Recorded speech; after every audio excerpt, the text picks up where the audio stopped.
Listen, drawing can be totally intimidating, but artist Tori Weyers is here to talk us through how we can use simple things like circles and lines for a myriad of compositions. Hey, Tori. Hey. So you have all sorts of beautiful compositions here, and I can tell by looking at them that they really are just circles and lines, but it kind of blows my mind because they look so complex. Yes, so I love to work with compositions in my sketchbook and really test out what could be a larger piece or really just take time to play on the couch.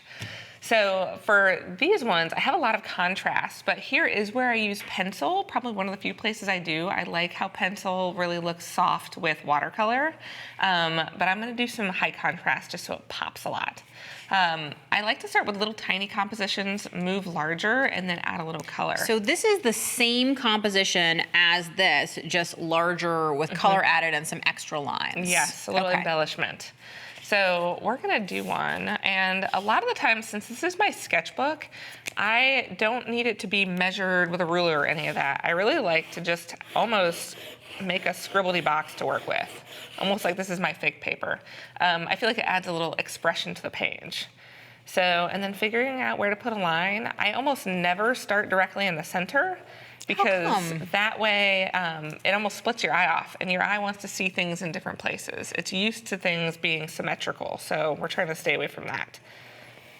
What are you thinking about when you're doing this? I think it is kind of breaking up into a golden rectangle, which is an art term of how do you break up a page for composition and into little mini rectangles. So if you look at this, there's a little rectangle here and a little rectangle here. So figuring out where to keep your objects to keep them interesting and allow your brain to be interested in your composition.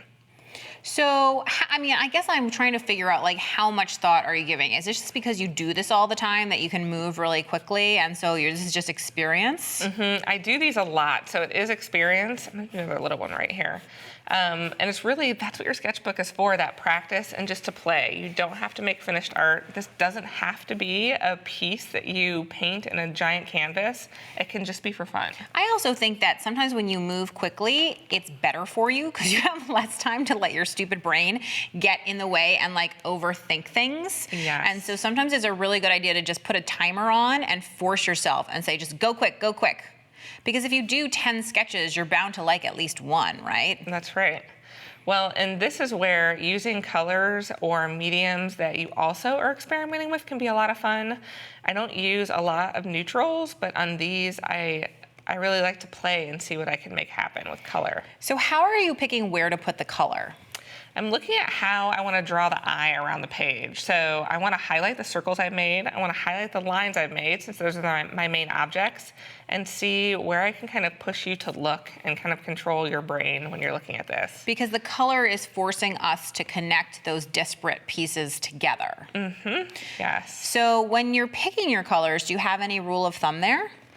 Not really. I'm really just trying to experiment and see what can go together. For this one, since I started with the brown, I'm staying with the natural color, so I have this brown and green, but I really could go kind of wild and add a little magenta-y red here too, just to see what happens. Crazy talk, but that's the thing I love. Let's just see what happens, and even the way you're using your brush there sort of in an uncareful way, if I may, and coloring right outside the lines, and remembering that you are free to adjust and change your composition as much as you want. Definitely. Very cool. Now, when you do this kind of stuff in your sketchbook, how many of these do you generally do at a time? I usually fill a page with a bunch of squares and then really play with color and line and shape and kind of challenge myself to do as many as I can on one page. And then how often do these become like big pieces of art? Quite often, a lot of the lines or shapes become big pieces of art. I really like to pull some of those circles out, or if I'm doing kind of a scribble and I really like how this one comes together, I might really emphasize that and pull that into a larger piece. Very cool. So there are a lot of different ways that we can use incredibly simple shapes, and if we look at some of the variation in line, what I would say is I can see that you have curvy lines, you have dashed lines, you have lines that almost look like writing to me. I mean, there's a lot of variation in what you can do just with a circle, which doesn't have to be a circle, kind of oblong, ovally. That's it. Thanks so much, Tori. This was great.